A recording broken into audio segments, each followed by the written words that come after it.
All right. Happy New Year, everyone. I'm so excited that today is 2021. We made it. We got through it. We got through it. The dumpster fire is over, right? I hope so. So, Alan, how are you celebrating? I'm sitting here drinking a mimosa. Yeah. I had one for breakfast and doing that. And I've got a Bloody Mary right here. New Year's Day, there's always food that we cook. And so usually, Marshall, you and I were talking, my Southern ancestry, it's black-eyed peas and collard greens and stuff. I couldn't find collard greens at the grocery store, so they didn't have them. So I switched off to sauerkraut and Polish sausage. Right. Now, is that because you live in Michigan and nobody eats collard greens in Michigan? No, I've seen them and I've gotten them before, like at Kroger's. But truth be known, I hate Kroger so bad. I go to a Michigan grocery store called VG's, and they just didn't have them. And I didn't want to go to Kroger's and get them. Oh, I see. So it was your laziness that impacted your It was more diet. Because Kroger's, I think his service and stuff has gone down so much.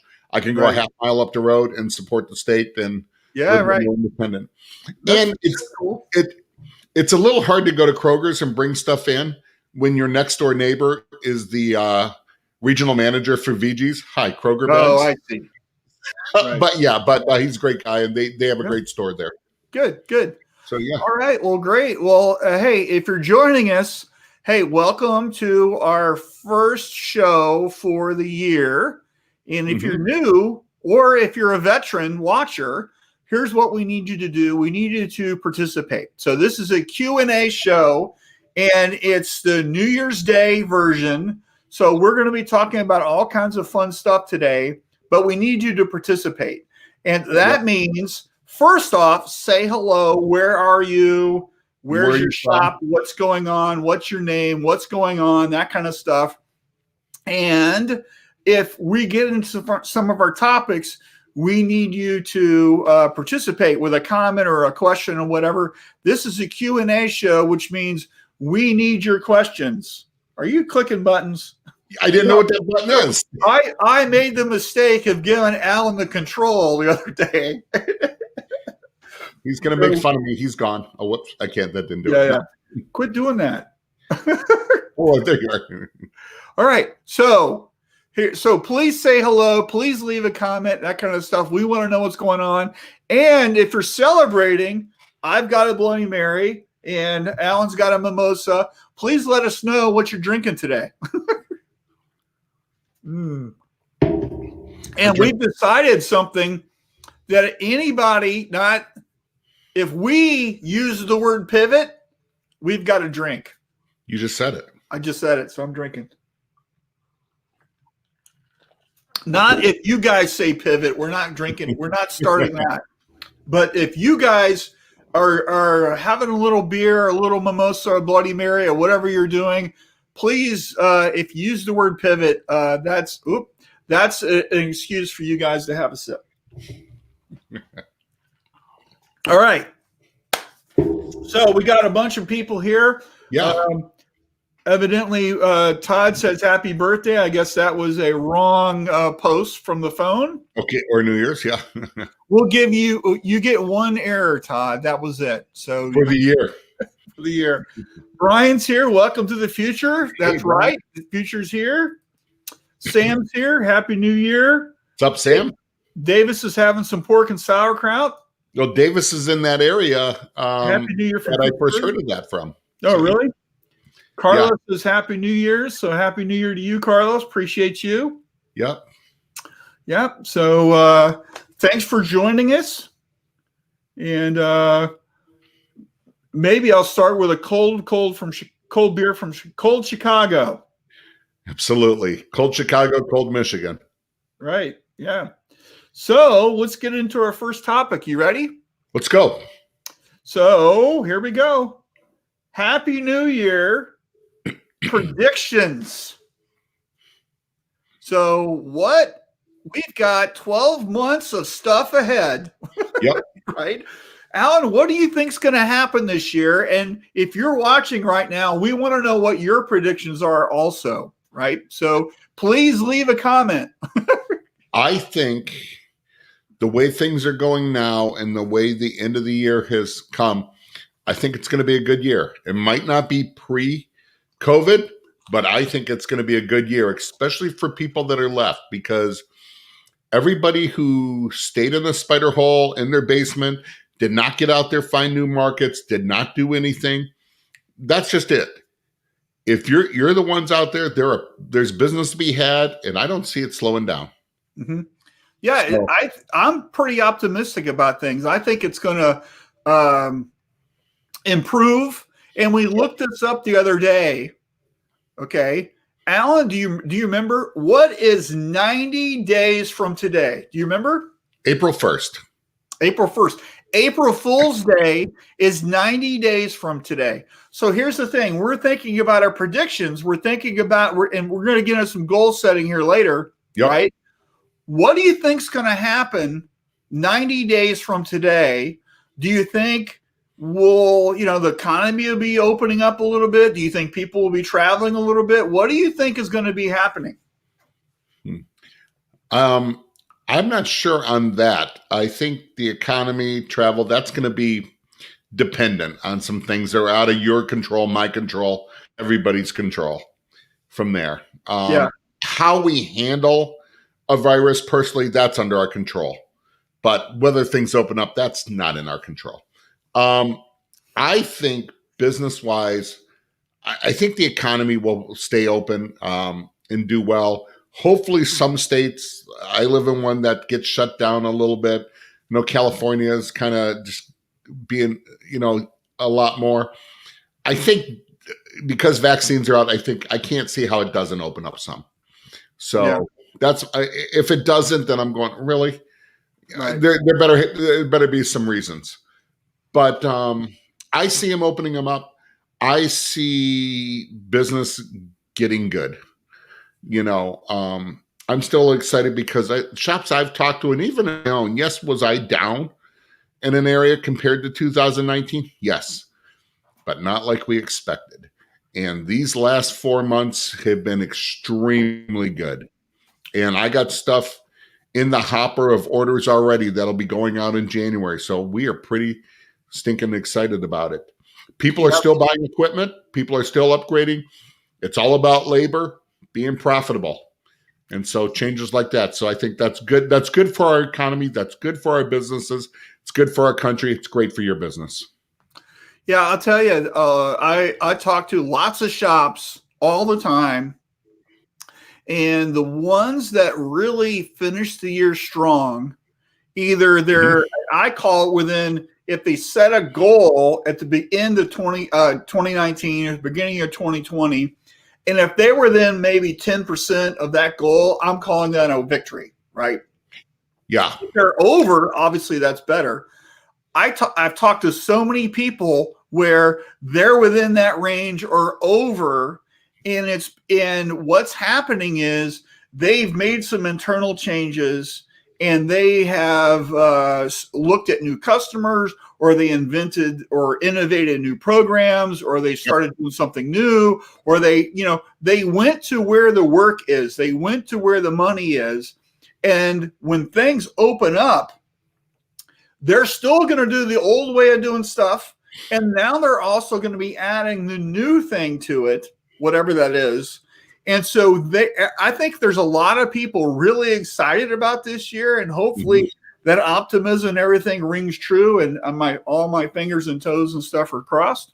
Yep. And I'm very excited about it. And I think this is going to be just a fantastic year. And we have to just knuckle down and do the things that we need to do to make things happen. And we can't wait on other people to help us. You have to help yourself.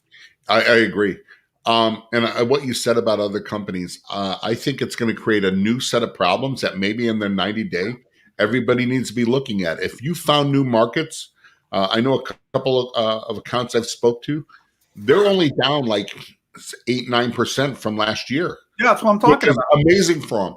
The Right. problem they're having that they know and they're trying to work through is now, if any amount of that old business comes back, they're going to be out of capacity. And Right. those are problems and good problems to have. And you got to start planning now if that's you guys. Right. So let's get to some comments. Hey, Cheryl's here. Hey, Cheryl.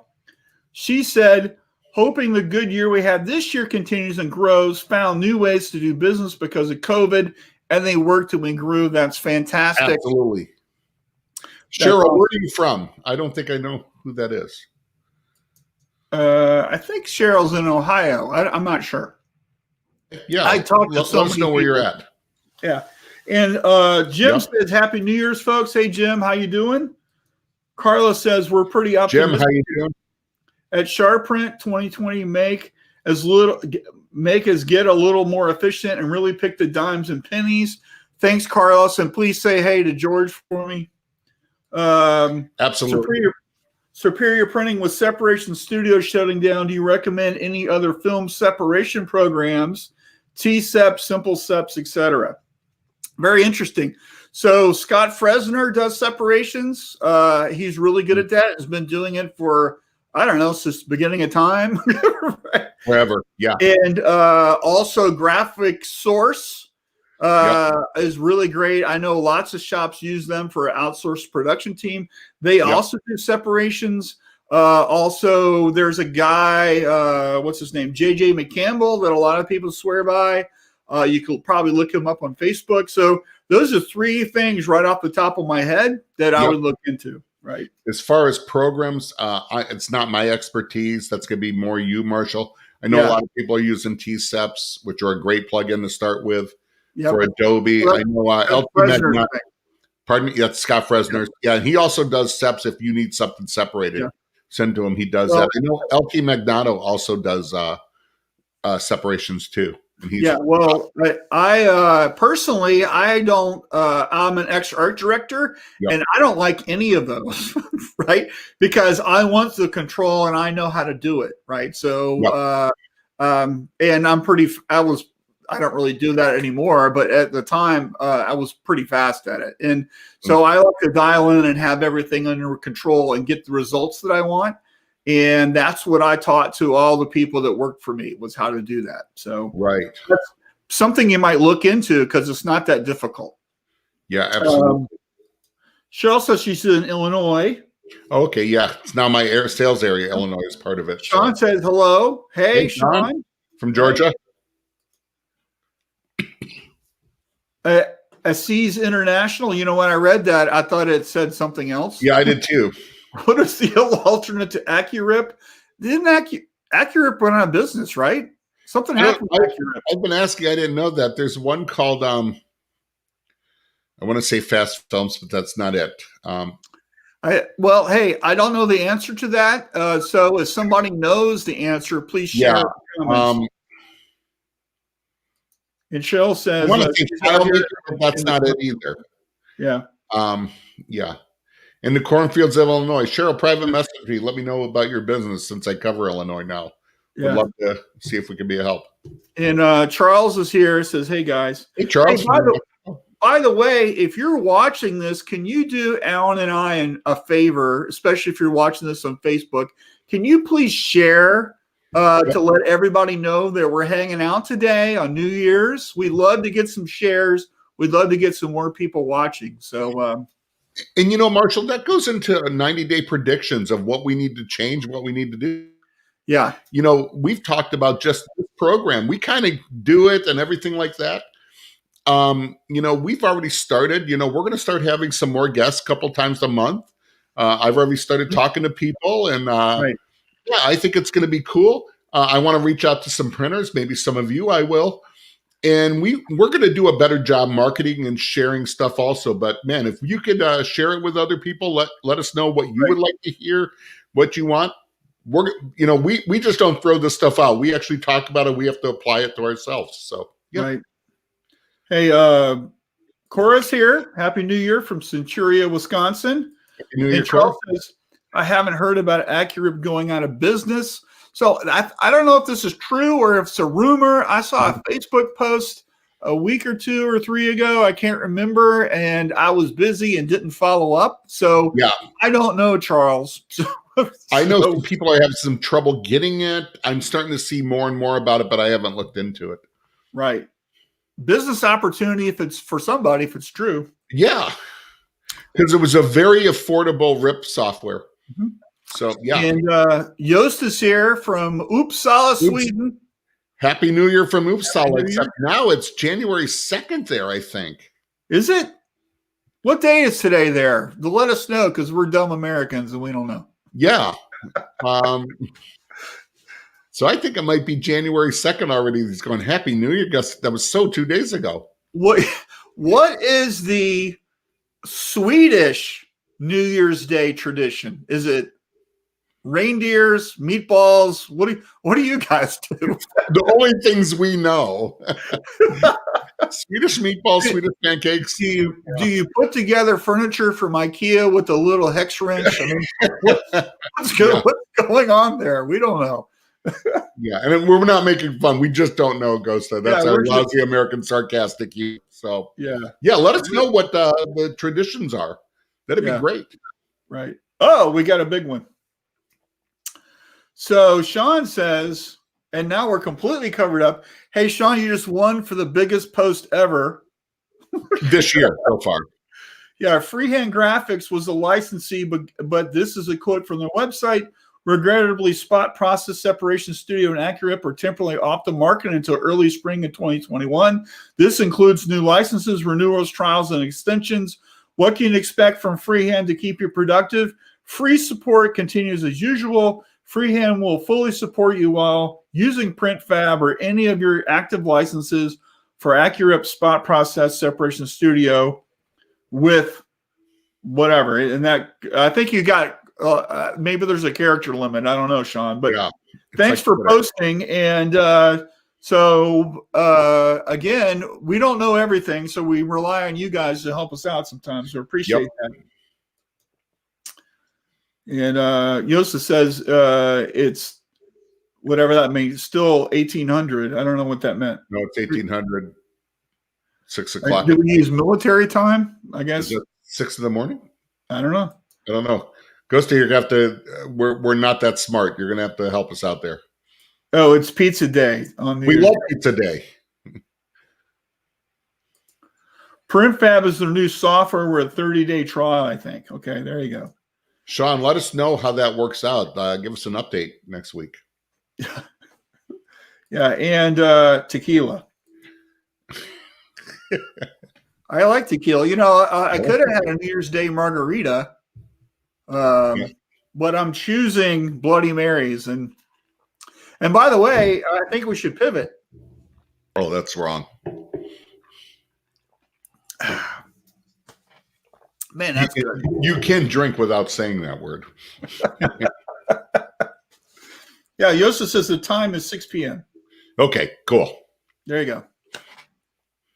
Yeah, so it's 10:22 for me. They're 6 hours ahead from me. So it's still morning here, hence the Bloody Mary. So yep.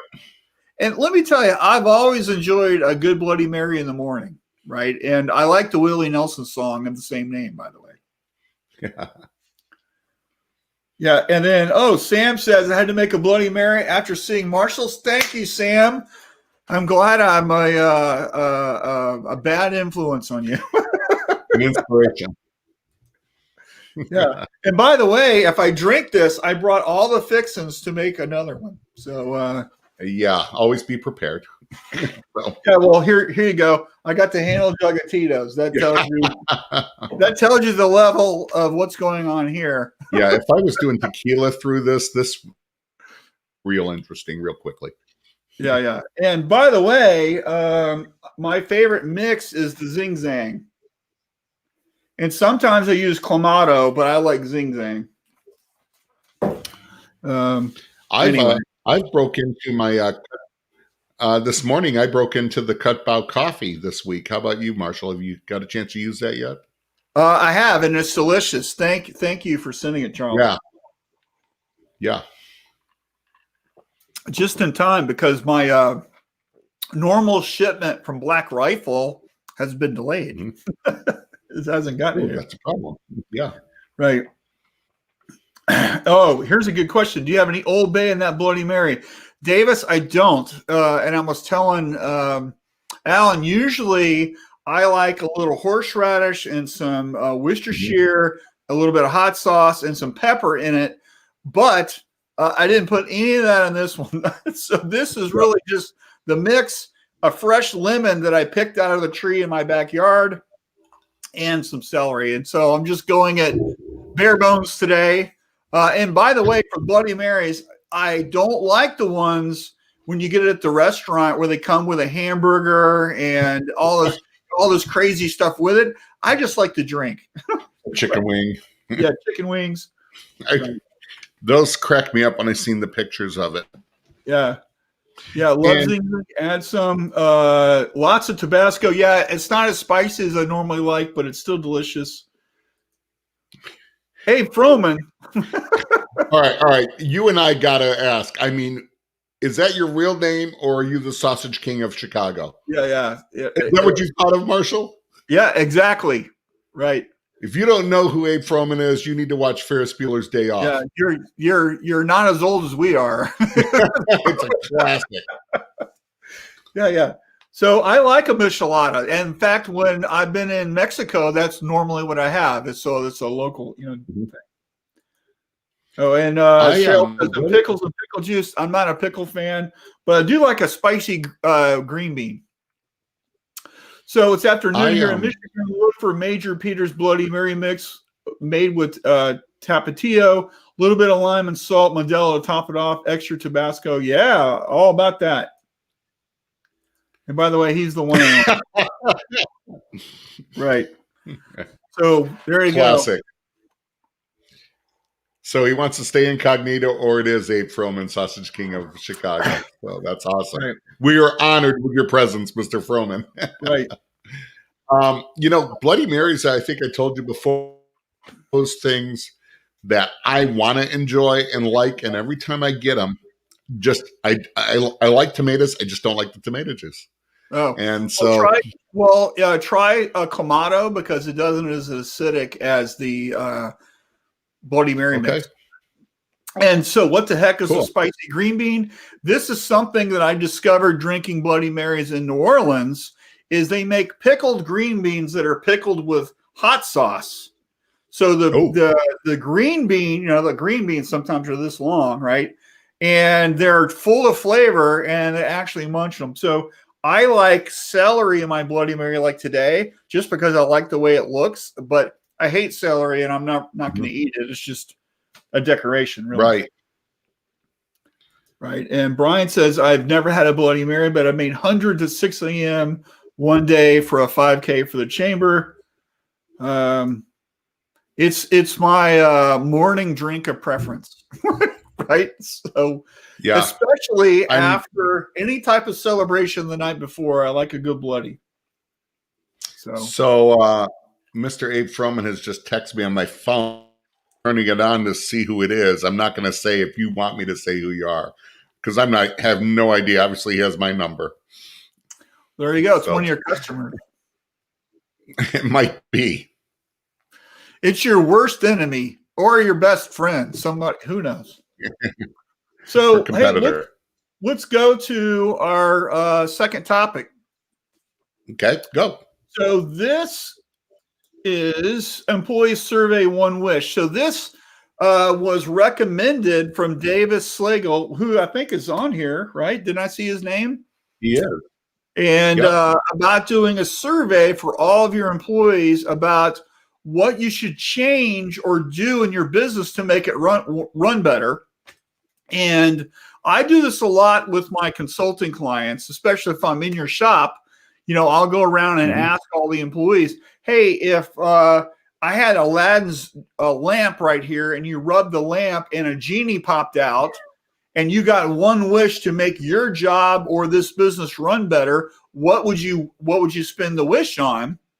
Sure. And you would be amazed at the answers, right? And so I think this is a really good thing for everyone to do next week, like Monday or Tuesday, is to start talking with your employees about the changes and the things that could impact their jobs, right? And I think this would be a really good thing to do.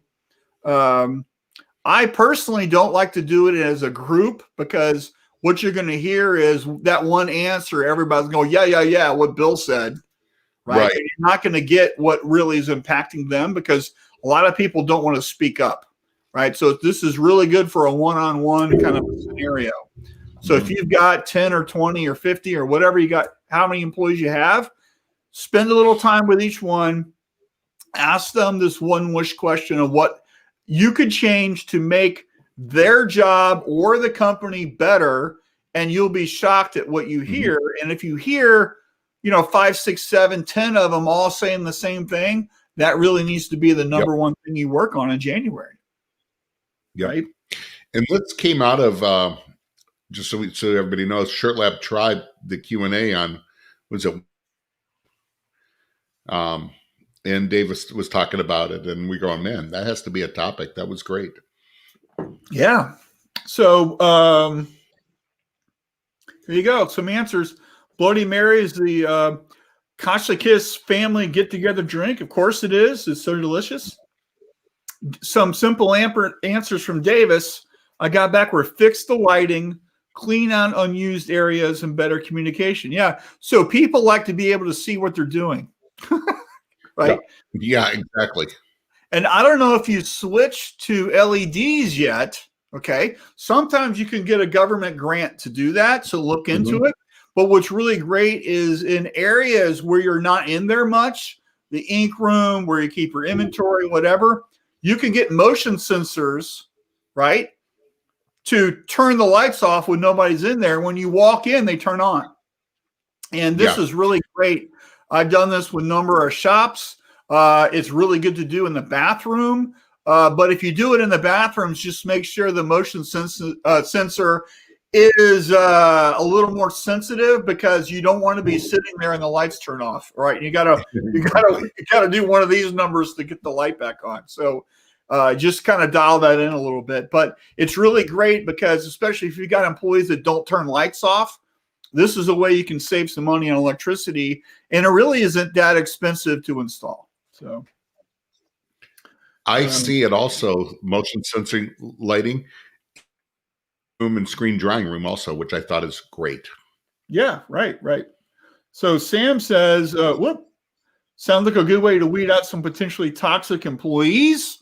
It could be, right? So, or just, get people more empowered to respond and get some answers, right? So Davis says others were deeper and need more attention. Good. Already on it. Carlos says. Cheryl says, I put all new LED shop lights in. It is so nice and bright. You can see what you're doing now. Good. Congratulations, Cheryl. Awesome. And Superior Printing says, what are some of the most important core values you guys think print shops should have? Oh, that's a great question. Alan, what's your opinion? Great question. Let's hear what everybody says. Huh? On core values? Yeah.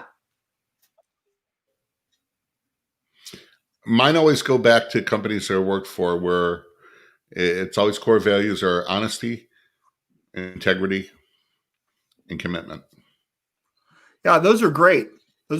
I also like learning as a core value, continuous improvement as a core value, where you're not standing still, right? You're always looking out and you're empowering people. We want to be elevating our employees all the time. We want to be making them better. And if you just have, as a manager, your main role is to make sure they're here on time and they're not goofing off, you're missing the boat on a lot of things, right? We want to, those are important, but we want to make sure that people are engaged and empowered and want to learn. They're craving to learn more, because that's going to make them a better employee. And of course, if we know more, chances are we're more valuable to the company, and then we can pay them more, right? So that goes a long way, right? Let everybody watching, let us know what the core values of your company are. Yeah. What's your top three? Let's say, what's your top three core values? Yep. And let's get that out there. So Yosta says color vise warm or cool LEDs.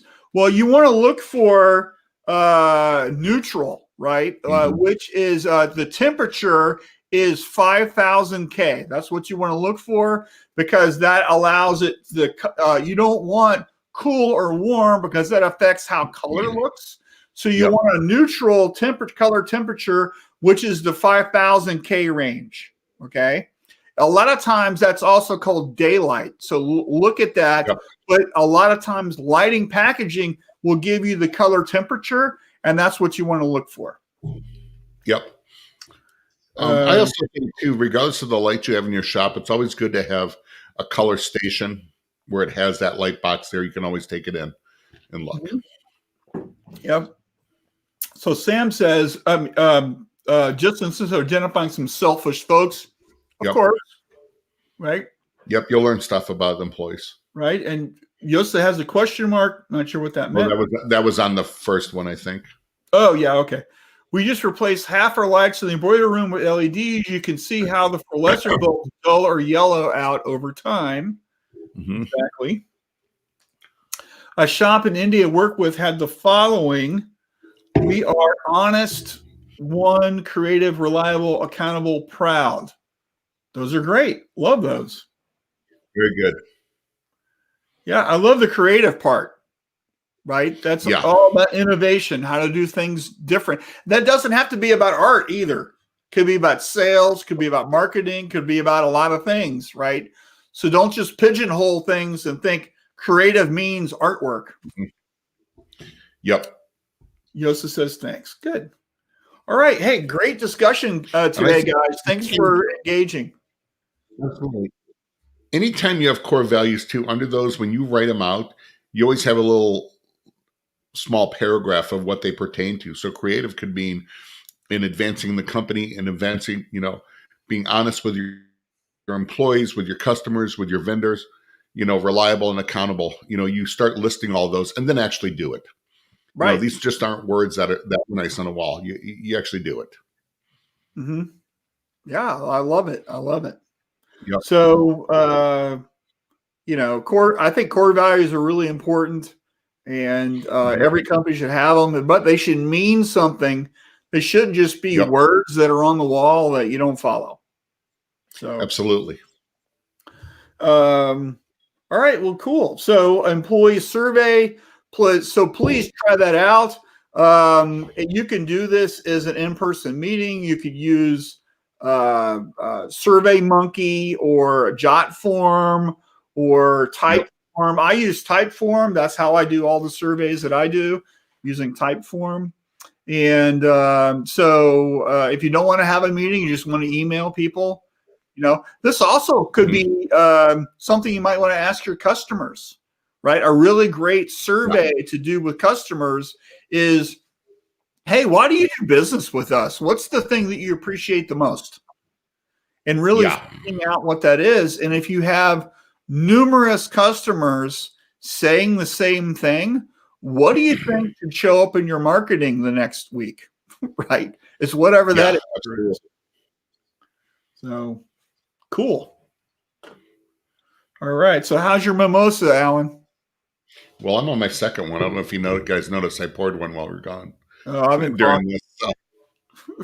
Well, I got a really big cup.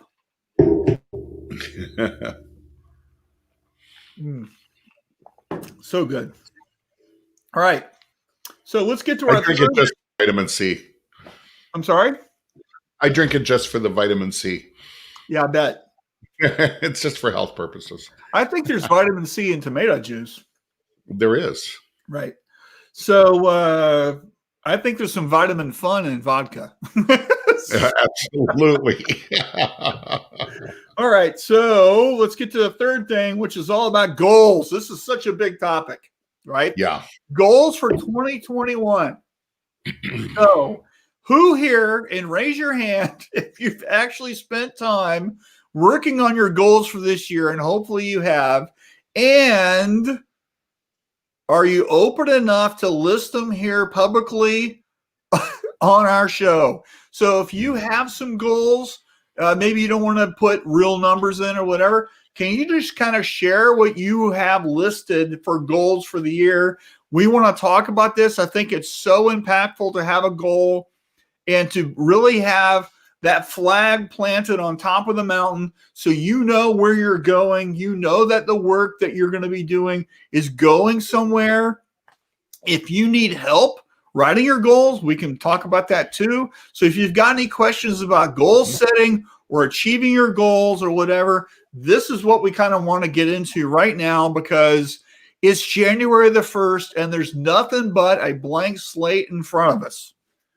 So what do you think about goals, Alan? I know you're a goal setter. What do you do? I am. I had to I don't know if I was who I was talking to, but I think it was just an individual client, maybe. My goals personally, for my business side, some of them for like the Q&A, we already talked about what we want to do. As far as more guests, we want to market better. You and I can both do better on that. We want to maybe look at some corporate sponsors on there. Any of your favorite manufacturers and suppliers, let us know. So those are some goals for Q&A. My personal goals are a little bit more lofty because I have not per se been in my life a considered goal setter. I've always set these achievable steps and keep moving. Mm-hmm. And then I had big dream ones. Well, I had to come to realize last year that I hit my big dream ones that I never thought 30 years ago I would do. I've had to set more big dream ones on there. Those are maybe something to do a little bit more international stuff. I've talked to the company I work for about doing some stuff. It would combine with some personal things I'm doing. Yep. I want to manage my sales area better. It's a big one. It's Michigan, Ohio, Illinois, parts of Missouri and Wisconsin, Kentucky, Western PA, with some of the Arizona. And Arizona. And exactly, because it's right there with it. February might be an Arizona trip again. But, I have some new dealers that are I am very excited about in some areas that have not been managed well. And so I'm very excited about that. So I have some goals for them that I want to do. I have some, of course, personal ones, industry-wise I want to do. And then I have some personal goals that I want to do for the future as far as retirement, things like that I'm starting to look into. I'm not going to say a lot of them on there because they are corporate ones. Easy Way and I have talked on some. Right. But yeah, I do set those, but I don't consider myself, Marshall, a goal setter per se. I realized as I've aged that I actually was. I just didn't write them out going, here's my goal. Right. I never verbalized that. I don't know if that makes sense or if anybody else is like that. Well, here's what I've done, and this is kind of what I've been doing with some, not all, but some of my coaching clients, because we get into goal setting around this time of year. And then one of the things that we really identify is sales goals. Sales are the lifeblood of any business. Yep. We also have other type of goals, like we want to expand, we want to buy a new press, we want to hire a new salesperson, we want to redo our website, whatever, right? Whatever your goals are, all right? Yep. I think it's really important that you plant that flag. I talk about it all the time. Plant that flag on top of the mountain. And then, I wrote a book last year when COVID hit called Moving Past Disaster. And then in that book, I mapped out this, in one of the chapters, this one idea about there's 4 personalities and I think these really kind of help you achieve your goals if you start thinking about it. Whatever your goal is, it's about sales, it's about a process, it's about, achieving more, whatever it is, right? So the 4 personalities are a way to look at something. And so the 4 personalities, the first one is that of the explorer, right? So if you're setting a goal, the explorer is the one that maps out the goal, right? Where do we want to go? What do we want to do? What does success look like? We're here. Here's where we are right now today. We want to do X, whatever that is. That's a sales goal. That's an improvement goal. That's an efficiency goal. That is whatever it is, right? We plant that flag on top of the mountain, and the explorer is the one who maps out how to get there. Where are the landmarks? What is the benchmarks? Halfway means this or whatever, right? Also, where's the swamp? Where's the danger? Where's the quicksand? We want to avoid that. So the explorer kind of maps out the goal, but also what does success look like? But where are the danger zones? That's what the explorer, that's the first personality in this, right? The second personality is that of the artist. And as an artist, I'm not talking about somebody that creates a painting or creates a piece of art or creates a whatever. Right. But the artist supports the explorer in the fact that we have to create something. We have to create a process. We have to create a website or maybe a new logo. Maybe there's some assets, digital assets that we need because we're doing something new. The artist is the one that's going to support the explorer's journey by creating whatever we need to make that happen, right? So that personality of the artist, and you have to think about, what do I need to be able to get there? I need a new process. I need a new website. So that's what the artist is going to create that. I need a spreadsheet or a dashboard, right? The artist mentality creates that. So what do we need to get to support that explorer, right? The third personality is that of a judge. What do judges do, Alan? They judge things. They judge evaluate. Things. They evaluate. They judge things that are right or wrong. Yeah. It's right or wrong. It's pass or fail, right? So what we want to know is it's all about the data. It's all about the numbers. So you have to be able to measure whatever you're doing, right? So you have clarity and you set in stone, what does success look like? It's, it's a sales goal. It's a number. It's how many calls a day are you willing to do? If it's a process goal, how many screens are you coding a day? Or what is your downtime percentage on press or whatever it is, right? What does success look like with numbers? And the judge will evaluate those numbers and say, hey, that is going to work or that doesn't work, and set up the need to change something, right? And we're doing this the whole time we're on the journey. So the judge is constantly evaluating things, right? And if the artist has created a dashboard, the personality of the judge is going to evaluate what those numbers mean on the dashboard, right? Does that make sense? And then the last personality is that of the warrior, right? So the warrior is the SEAL Team 6 that rappels out of the helicopter to capture bin Laden, right? So these are our staff members. These are the people that work for us or yourself, right? What do we need for our staff? Because guess what? When we set these goals and do all these things, it doesn't just exist in a vacuum. Somebody's really got to do it, right? So what training do they need? What support do they need? What technology? What equipment? Where do we find all this stuff, right? Our people have to do the work. So to support the warrior, we need stuff, okay? So when we're thinking about building these goals and we're thinking about a continuous improvement project, we're thinking about whatever, right?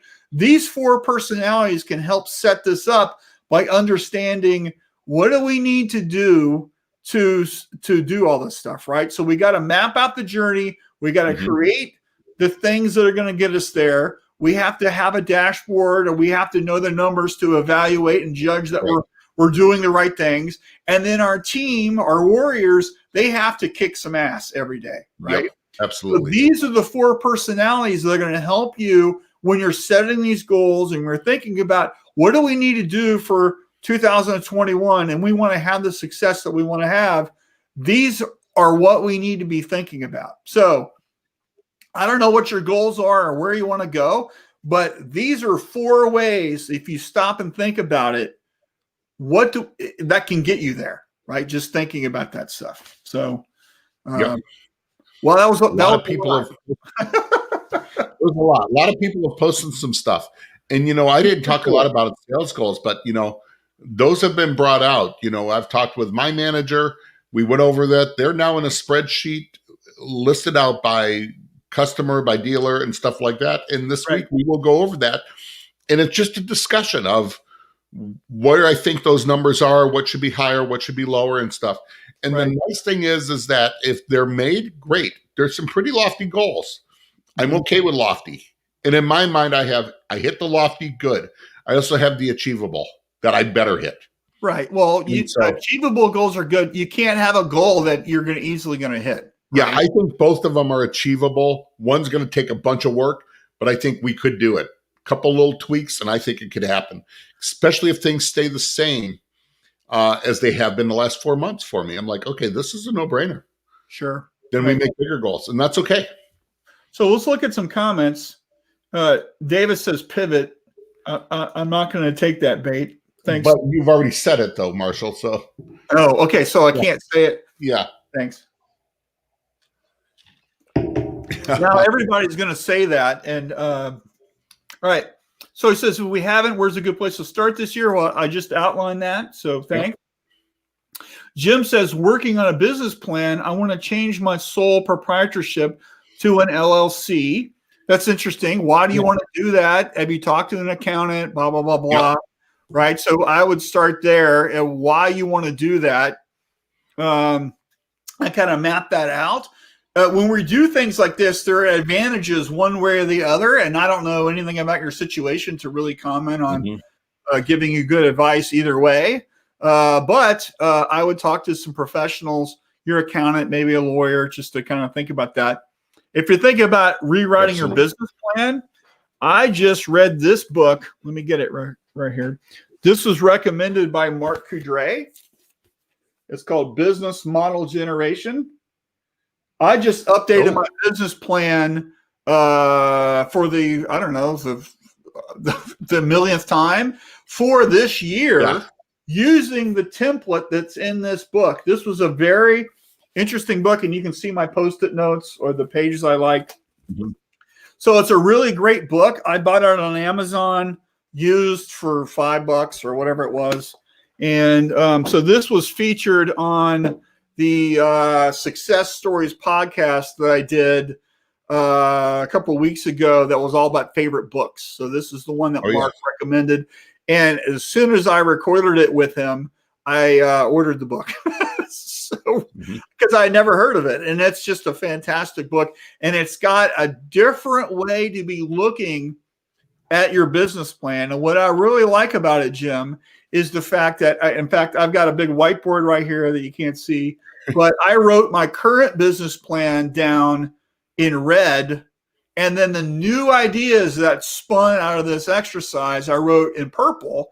So right now I'm trying to think about how I can develop these new ideas and also keep the old ideas going, obviously. But it was a very inspirational kind of a book, and so I recommend that.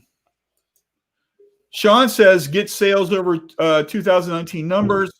I guess everybody's avoiding 2020 numbers. Find a graphic designer that can do designs for us. Yep. So there's plenty around if you're just going to freelance or hire in-house. Those are two different scenarios. Probably short term is a freelance person. Why you look for somebody to bring in if that's something that you're going to do.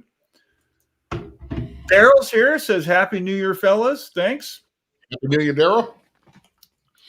And Cheryl says better organization, upgrade a few pieces of equipment. Definitely need to do a better on my business side. Production fine, but business side needs more attention. Okay, so this begs the question, Cheryl. Are you being sucked into doing the production, right? So are you working on your business or in your business? So if you want to have better results for the business as a whole, how can you delegate more of the daily production and in the business type of things to your staff or to other people so you can work on some higher value opportunities. So you might want to be thinking about that.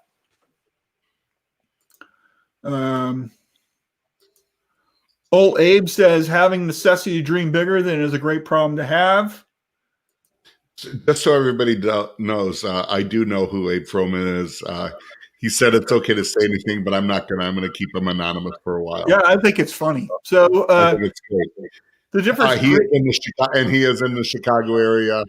I think one of the guys that is on here watching actually knows him too. It's who it is. So right. Yeah. So Yosta says the different dreams versus goals is the goals have date and time. That's right. Use a calendar, set a date. Absolutely. So hold yourself accountable. Right. Remember, what is 90 days from today? April 1st. So April what 4th. are you willing to commit to have completed and it's done 90 days from today? And then what do you need to do to hit that goal? Right. Think about that. Sounds good. Brian says, actually, just as you said that, I just put. You said what, Alan? So as you said that, I just in my mind just did and wrote down on my little white legal pad one of my goals, because you're talking about LLCs.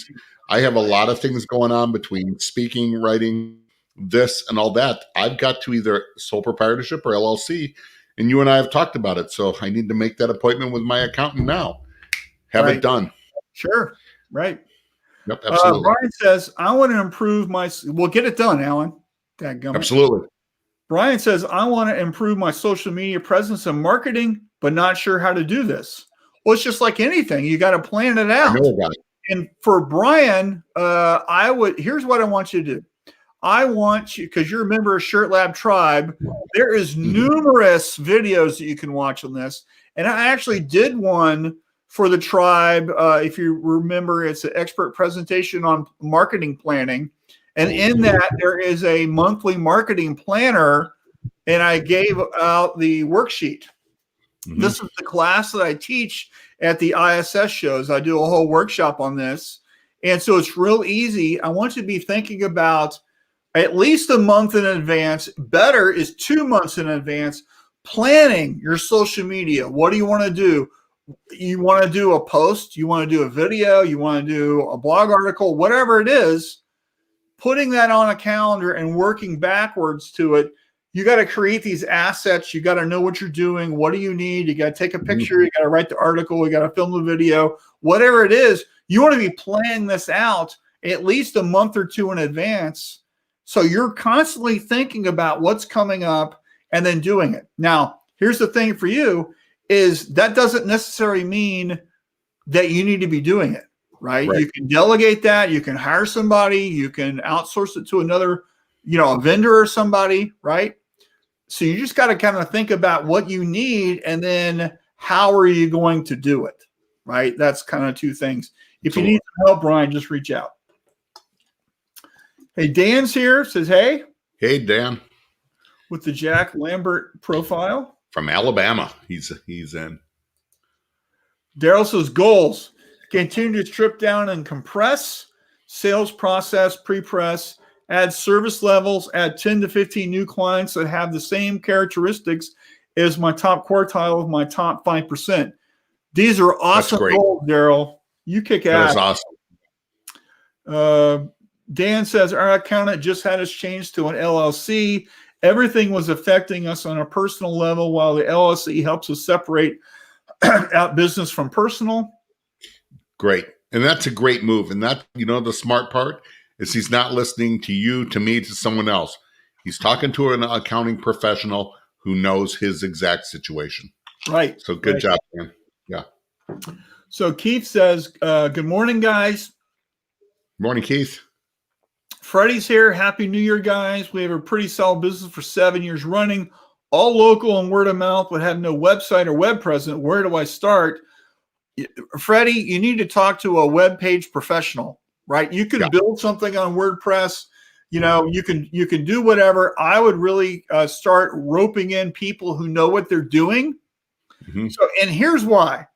You bought equipment. You bought embroidery machines or a press or whatever you do. Okay. But a lot of people, they don't complete the sales process. So if you're starting from scratch on a web, here's something I want you to think about. What is your web page for? Is it basically a really pretty business card so people can learn about you? Or are you trying to have sales from it? Right? Those are two directions you can take. Both are equally okay. I'm not saying one or another is worse or bad or whatever. But if it's just a pretty picture website, okay, that's one thing. But if you're trying to have online sales, if you're trying to get revenue from it, that's something completely different. The reason I'm saying that is you need to pick, and then you need to talk to somebody who knows what they're doing, and they can build that for you, right? So this is a huge topic that we can't do it justice here, obviously. But that's something you should take to heart, kind of think about what you don't. And it's really about starting with the end in mind, which comes from Stephen Covey's great book, The 7 Habits of Highly Effective People. Start with the end in mind. What are the results? What do you want out of this? Right? What does success look like? And if you start with that clarity, then it's easier to build where you want to go with it. So, good question. I think on the website too, sometimes it's hard just to know where to start with. Start looking around at websites that you like that are helpful for you, and maybe get some ideas and write them down what you like on there. And that'll help. Exactly. Website professional of a direction to go. Right. And anybody that's watching that just redid their website, how did you do it? What did you do? That kind of stuff. Absolutely. Help Freddie out. So Matt says, creating processes and writing them down and then deciding who I can delegate to so I can scale my business, working more on my business and less in it. That's fantastic, Matt. Thanks. Cheryl says, love the tribe. That's Shirt Lab Tribe. I've watched all the videos numerous times. It is an awesome group. Thank you for your testimonial. Awesome. And who's the next presentation in Tribe? I don't know. You? Hey, have you written that thing out yet? Where is it? Yeah. Actually, I'm almost done. So I actually am. Is it January 7th? I think doing one on Thursday. Bleeding and dye migration, preventing it. Yeah. Right. So, and if you don't know, Shirt Lab Tribe, of course, is my other business, and every single Thursday, except for holidays, of course, we didn't do one last week or for Christmas, we have an expert giving a presentation on some slice of whatever they know best. And we do these every single Thursday in our Facebook group. They're recorded, and then we have a separate little site called the Shirt Lab Tribe Research Center where all the videos are housed, and you can binge watch them like Netflix, and that's where you can do a lot of learning. We also are creating videos especially for that site. So there's a lot of learning, lots of education, mentorship, networking, all kinds of stuff. So thanks, Cheryl. Love the comment. So what Marshall's saying you're killing me. Gosh, I knew that was coming up. We're talking about goals. Man, we're out of time, and we haven't got to all. I'll have to answer that later then. Are we going to go over? We have a lot of great things going on. Let's. Hey, I got nothing else to do today. It's January 1. Let's go. I can mix another drink. Absolutely. So Cal says, this year I'm going to take off Saturday and Sunday for the first ever. Daryl says, thanks. Great, good. You got to have downtime. Jeremy says, first quarter goals. What are they? But thanks for commenting. Share them. Freddie, you should talk to Shelby Craig. Yes. Shelby's awesome. I highly recommend him, by the way. And his name of his business is Rocket Shirts, and he is in Nashville. So you can look him up. And if you need his information, just contact me. I'll happily give it to you. Cal says, I believe don't they have videos on Shirt Lab Tribe also? Yeah, he does a lot of stuff. He was in Forge. He's giving a presentation in Shirt Lab Tribe on the 28th. Mm-hmm. Just looking at my schedule. Jeremy says, secure funding partner relationship, close on 1 or 2 pending acquisitions, additional equipment to further automate retail finishing department, streamline and improve process and receiving, fulfillment, and shipping. Those are fantastic goals, Jeremy. That's great. Thanks.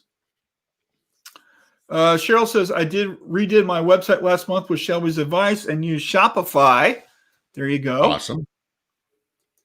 Matt says, can you share the book name again you recommended or add it to the description? Missed the name. Thanks. Hold on. Let me get it. We can't type or anything right this second now because we're live, but it's called Business Model Generation. Let me not hide who wrote it. Who did write this thing? The writing's too by small. Alexander Osterwalder. Okay. And this That's is a great name. Yeah, Osterwalder. And I bought this on Amazon used. I buy all my books used, by the way. And except for the ones I send to clients, I buy those new. But all the ones I buy for myself, I always buy used. And somebody mentions a book, I will go to Amazon and see how cheap it is. So I like a real book. I don't like a Kindle book or an ebook, right? I like a real book because I like to write in them and doodle and do stuff. And Davis said something I'm not going to say. We're not going to say. We're not allowed to. Yeah, business model generation. There you go. Thank you, Davis. Cora, there you go. Hey, everybody's helping us out. All right, thanks. Cool. So absolutely, this is great stuff. All right, so let's get to our last topic. We're in bonus time, right? Yep. So here's our last topic. You know what's great? We had no idea when we said let's do a show today how many people would show up and what the conversation would be. This is incredible. Yeah. So what should we stop doing? Right. So what should we stop doing, Alan? What are you going to stop doing? Like procrastinating on something, right? Stop saying the word pivot. So drink, but yeah. Yeah. You know what? I am not worried about what I can't control. And that's been all of 2020. Right. I have been fretting and worrying about stuff that is out of my control. I can only do what I can do. I can take care of me, my house, my family, and I can't do any more. I'm not doing it anymore. Right. I do not need to do that. That's me. That was probably just a little bit of a personal vomit. But yeah, if I learned anything from 2020, not doing it anymore. I'm not doing that. So that's the big one. Right. Yeah. I can't control politics. I can't control invisible viruses. I can't control anything. I can control me, my health, my household, and try to do the right thing for that. That's what I can control. Sure.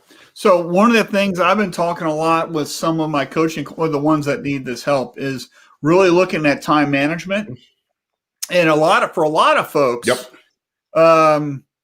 you know, there's never enough time. They don't have time to do this. They don't have time to do that.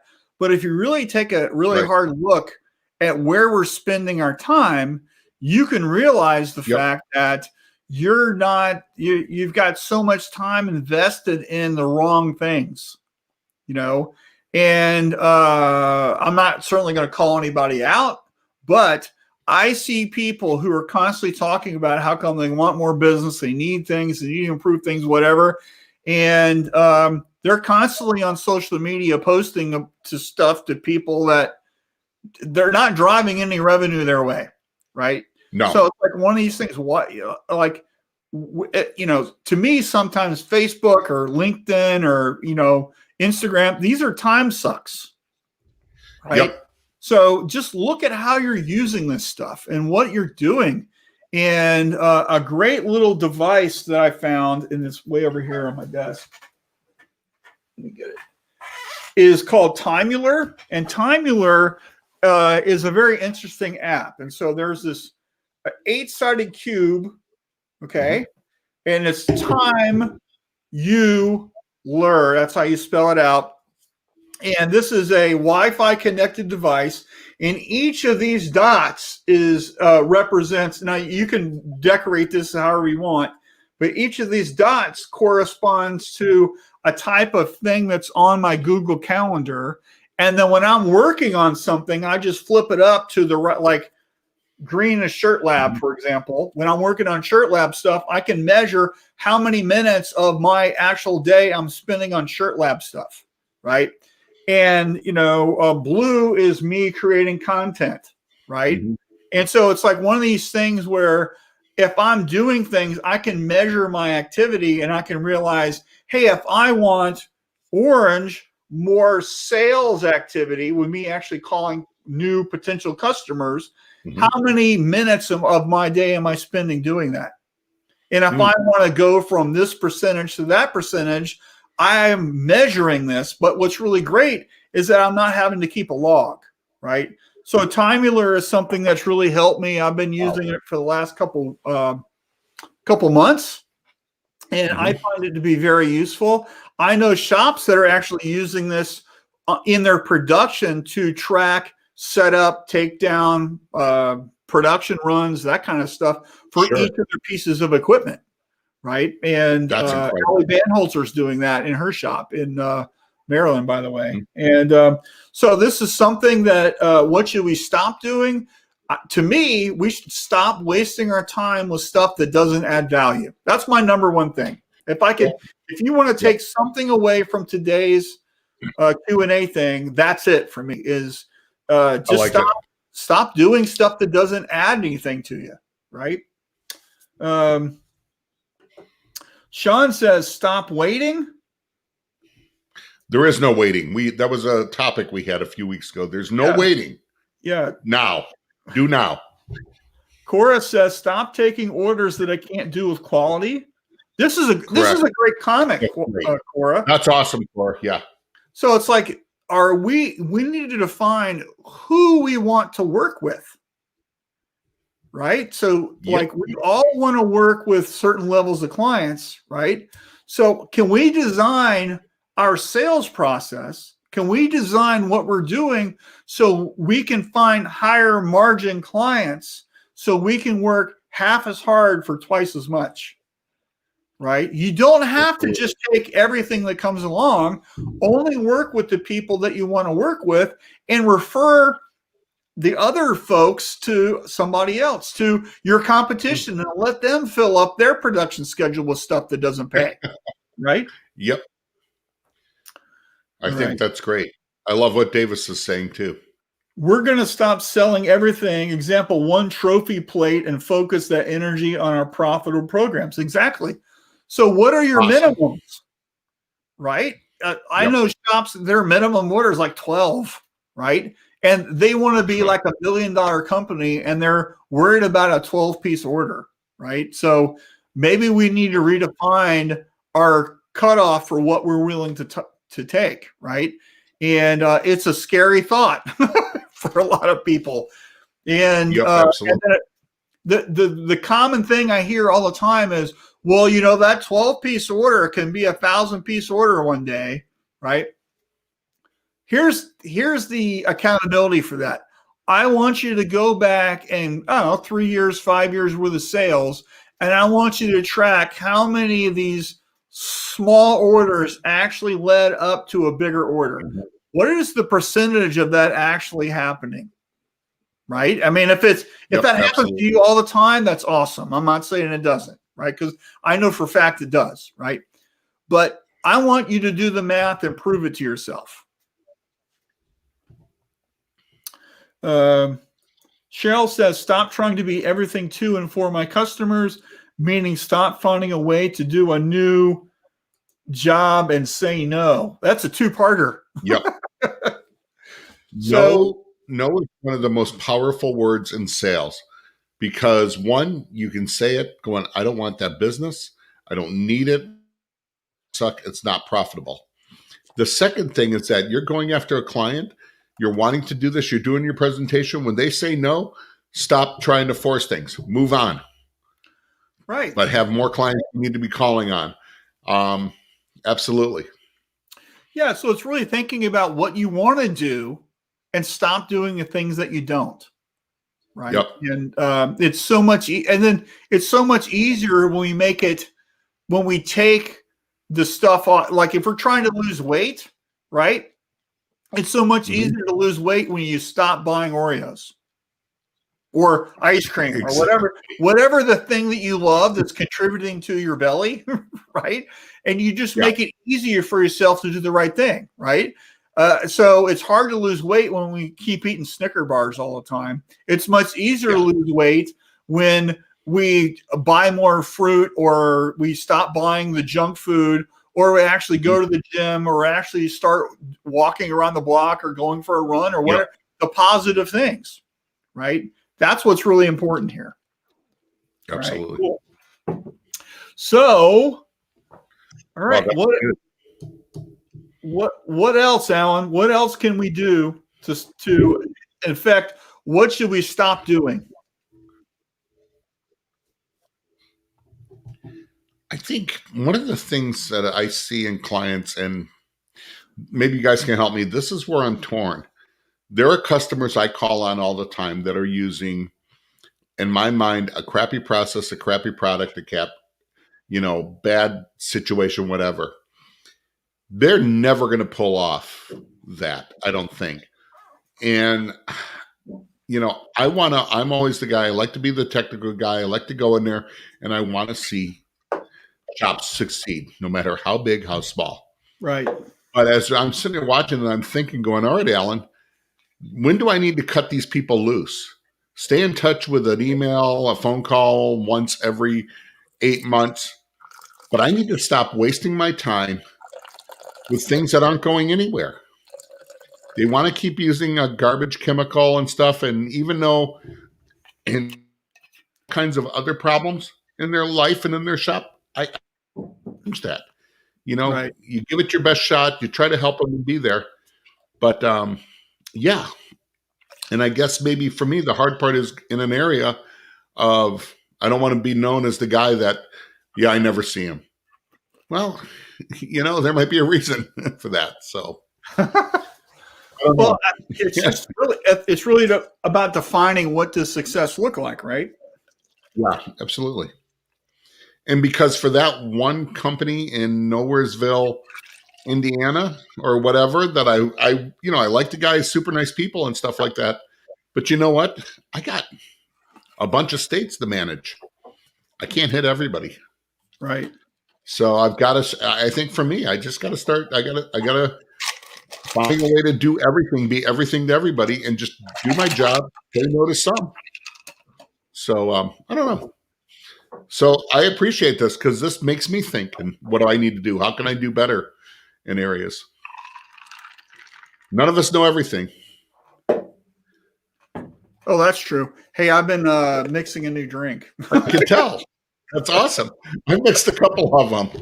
This is like number 3 or 4. Mine are stronger than yours, Alan. Yeah, but I don't drink that much either. So all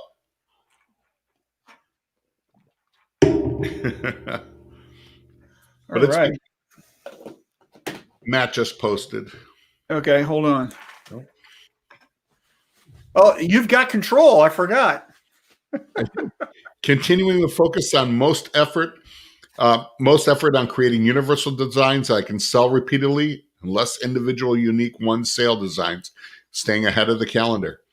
So I think, that's great, Marshall. I'd love to know your thoughts on this, but it sounds like, Matt, you were really focusing on what your niche market is going to be. Yeah. And there are more of your own designs, and that's great. That's a tough one, but that's awesome. So for Matt, right, I would challenge you to create your own Shopify stores and find a print-on-demand partner. Yep. Right, that you can sell your designs to people. You don't have to do the production. Mm-hmm. And people are buying your stuff and you're making money. You don't have to even really touch anything, right? And I know that, for example, this is one of the things that I want to do this year. It's on my biz development plan. And I'm working on this, because I'm an art director. And I know I can design some really cool stuff that I think people can enjoy. But how can I monetize that and not have to do the production? There's plenty of print on demand outsource partners that I can use. And in fact, some of my coaching clients, that's what they do. So I've got an in. So that's one of the things that I'm looking at doing for Q1 revenue. So just might think about that a little bit. Oh, absolutely. Right. And Randy says, we all buying his stuff, right? Matt asked, there was a couple questions above that. Oh, I'm sorry. Just as Matt is awesome. Cheryl says, you talked about Rocketbook Fusion. Is it a good thing to get Marshall to organize? Well, I'm still testing it out. So I started using it. Here's my planner right here. I've got a new YouTube show that I'm thinking about doing. Yeah, I know, another thing of content from me. And so I was mapping out ideas, and how this works is that it can link to your Drive or dashboard or Evernote or whatever. And when you write notes on it, it's kind of like a whiteboard you can take with you. And I'm trying it out. Haven't really decided if I like it yet or not. I'm still in the process. So far, it looks really good. It's not that expensive, so you might want to just buy it and test it out to see if it works for you. So right. And Matt says, what kind of process do we use to find quality employees and artists to help? Good luck with that. So I think all comes down to clarity about what you want them to do, right? So if you want to find quality employees, okay, what does that mean? That's a salesperson, that's HR, that's accounting, that's production, that's whatever. What does that mean? You know, for artists, right? What type of artists are we talking about? We're talking about a Photoshop whiz or somebody that can do cartoons or logos. Those are 3 different skill sets right there. What do you need to see? What's their portfolio like? You know, that kind of thing. Are they in-house or are you going to outsource to them? So I think it's all really about mapping out what your desired goal is and working backwards from that to find the best possible outcome. You know, are these people that need to come into the office, or they can be in, you know, Kalamazoo or somewhere, right? It doesn't really matter, right? So what does that mean, right? So kind of think about that and then write everything down, right? And then go out to LinkedIn or Indeed or wherever to see if you can find somebody, right? And by the way, if you're looking for employees, I'm a big proponent of listing how much you're paying and what benefits and whatever you're doing. And that way, anybody you're talk to has already kind of agreed to what you're offering, right? And that way you're not wasting time with people who are like double whatever you want to pay, because they're so awesome, and you go, hey, I'm only paying this. And they go, I'm not taking that job. And you just wasted all this time and effort on that person. So I think on artists too, you know, you mentioned on in-house, but, you know, do you need an in-house? Is a service like Graphic Source, is that something that works out? Right. So yeah, you got to define a little bit more of what you need. Right. Yeah. And Randy said, we're buying all this stuff. Matt says, awesome. Thank you. Cora says, was interrupted. What notebook brand? Let me show it. So this is the. Oh, that's the Rocketbook Fusion. Okay. And I bought this on Amazon, and I want to say it was like, I don't know, 15 or 20 bucks. I can't really remember. I'm just playing around with it. So it was low enough price that, you know, what the hell, right? Let's just give it a shot. And the reason I bought it was because a lot of people recommended it, but a lot of times not so much this last year. I guess I get to say last year. Absolutely. Or yesterday. You know, in my previous life, I was on a plane a lot. you know? And so I think of all this cool stuff when I'm sitting there on the plane, and you know, you always have a notebook. Generally speaking, I like let me show these books. I'm a big field note guy. I always have field notes, and I like these because they fit in your pocket, and you can scribble on them. And, you know, or like another notebook. But the problem with that is they fill up, and then what do you do with it, right? I was trying out this Rocket Fusion thing because I can send it to my Drive or my Evernote account, right? And it can keep track of stuff. And what it's like it's like a whiteboard. And how this works is that once it's filled up, you can completely eliminate everything on it by sticking it in the microwave. And there's a process you do, and you have to use this special pen that comes with it, and then it becomes a blank notebook again. And I really kind of like that idea, so I'm just trying it out. I don't know if it's going to work or what, but anyway, thanks for Laura. All right, so you guys have any last minute questions? Let's get them in real quick. We kind of need to wrap up here. Let's call it the bottom of the hour. We're going to jump. Sounds good. And so let's keep the what should we stop doing thing going while we're waiting on your comments or questions. I have stopped doing mimosas this morning, or I won't be able to make it into the living room. So it's very bad. I just made another Bloody Mary, so that's what I'm doing. Yeah, it's very bad where you get public intoxication in your own house. That would be wrong. Or it could be the thing to do because you don't have to drive anywhere. True.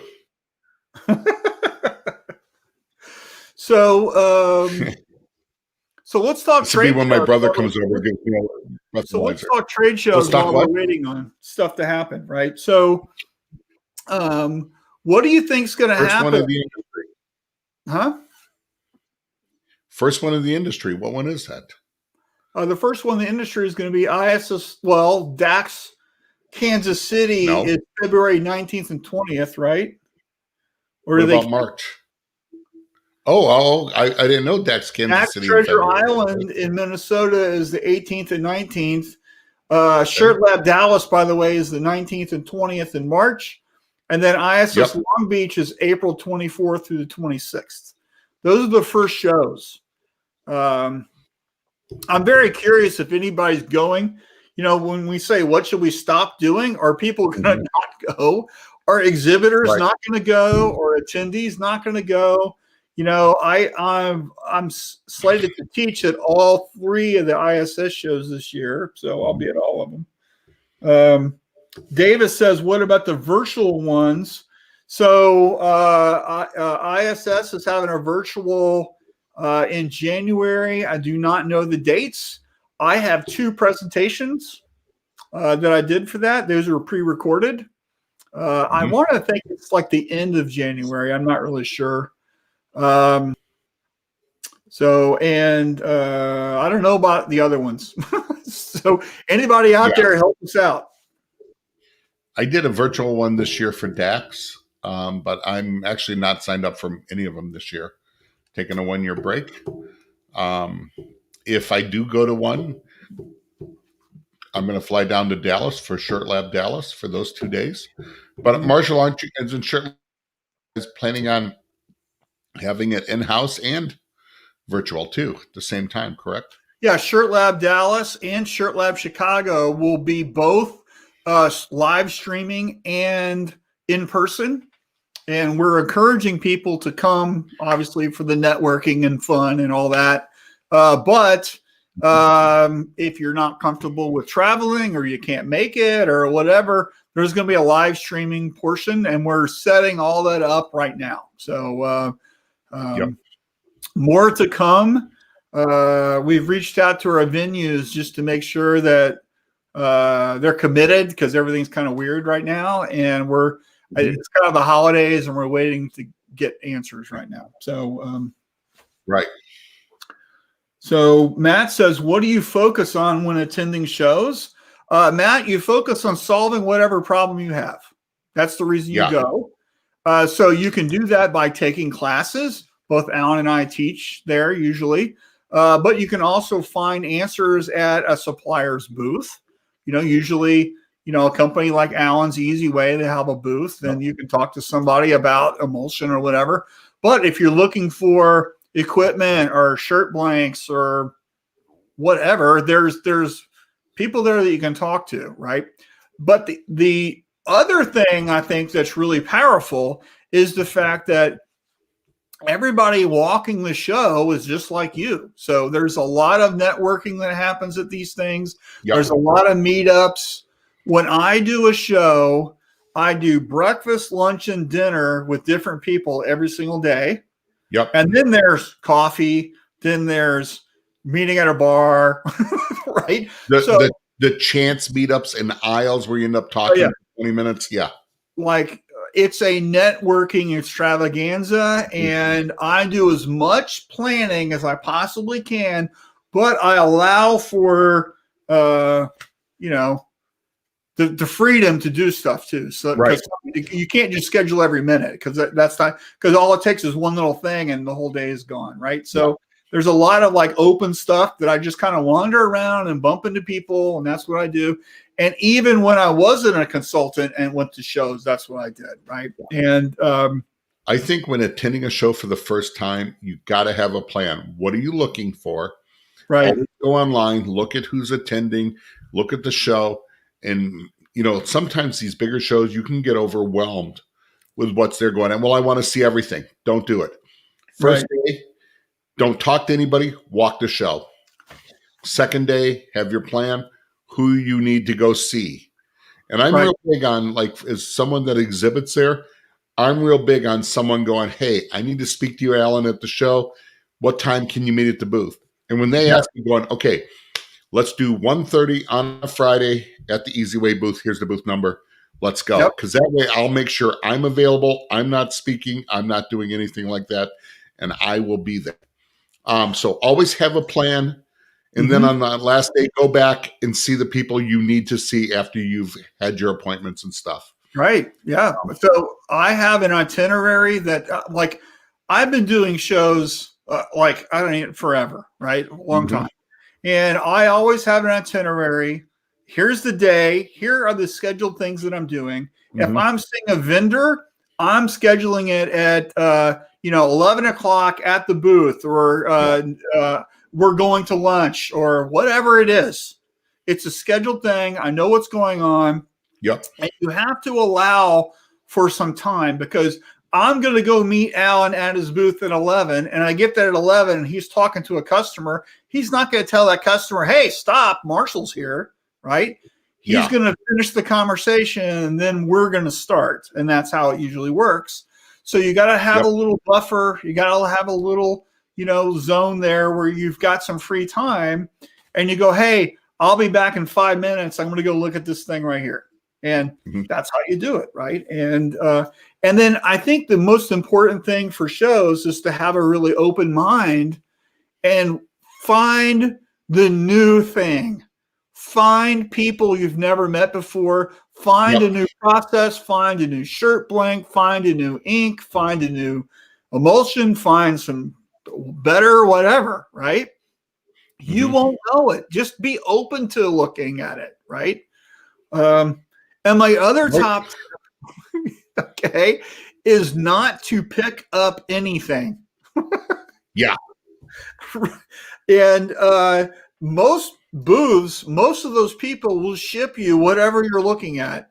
So instead of having the cart with the milk crate on the end of it, picking up all these samples that you have to lug back 50 pounds of crap in your suitcase, just have them ship it to you. That's what I always do. So catalogs are heavy. And just so you know, if you're one of those guys or people that go to shows going, I never buy emulsion because I just get samples and use them, we know who you are. And we have a word. You're called sample vultures. We know you're coming on the last day. We know people get rid of the crap they don't want to ship back on there. But you know what? Samples cost money. And what we've been doing as a company, a lot of people, is we are very limited. And we want to make sure the samples we give out at the show are going to be used. And we're following up. Yeah. So don't be that person. We do know who you are. I think that's great on there because, you don't want to be carrying a bunch of stuff. I would rather, as a manufacturer, going, man, Matt, if you're in my area, I'm not even sure where you're located at, but, Cheryl's in Illinois. Hey, you know what, Cheryl? I'm going to be in that section of Illinois on this date. I'll have it sent in. Let's play with it. I would rather be there, make sure it's being used correctly so you can evaluate it. And I love doing that. And I can tell you from talking with tons of suppliers over the time, they send samples out, and then a year or two later, that's never been opened. Yep. And people get samples all the time, and they never use it, and they never evaluate it. And it's a common thing. When I was in Arizona, I was at a shop with our dealer there, and he had a sample of a product we have that's been around for years. And he goes, I want to try that product. And I reached up on the shelf behind him and go, here. It was fine. And it worked great. If he would have just used it, it would have been there. And Marshall, on meeting people you've never met, remember, Marshall, that's how you and I met. That's right. Right. We followed each other on Twitter. You know, we reached out to each other, got talking. Hey, I'm going to be in Long Beach. You were speaking, doing sustainability. I was doing bleeding and dye migration. And we ended up hooking up and meeting there. It was the first time I ever met. I went to your class and I came into yours. You invited me to come into yours online, and that's how it was. Right. Hey, so here's a comment from Brian. Making time for a podcast, Alan? Great plan and goal. You know, I'm not going to answer. So Jim says, I'm planning on going to Atlantic City. Let's hope this virus goes away. Jim, I'm going to be in Atlantic City. Let's make sure we hook up. Okay, buddy? Yeah. I don't know when I'm talking or when I'm coming in or any of that. I'm not sure if I'm coming in early or I'm staying late because I have a client that's around there in New Jersey, and I'm going to go to their shop and do some stuff. So I'm going to be around. So I want to make sure we spend some time together. Okay. Cheryl says, hoping Dax Chicago will be going on this year. We need a trade show having withdrawals. Aren't we all? So, and you know, Dax Chicago has ended up being just a great trade show too. I really like Dax Chicago. Yeah. That's the Tinley Park one, right? Correct. Yeah.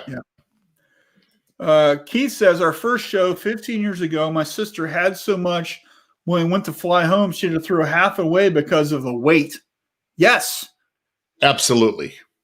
So when they say, hey, can I scan your badge and send you the catalog? Your answer is yes. So send it to me. Yes.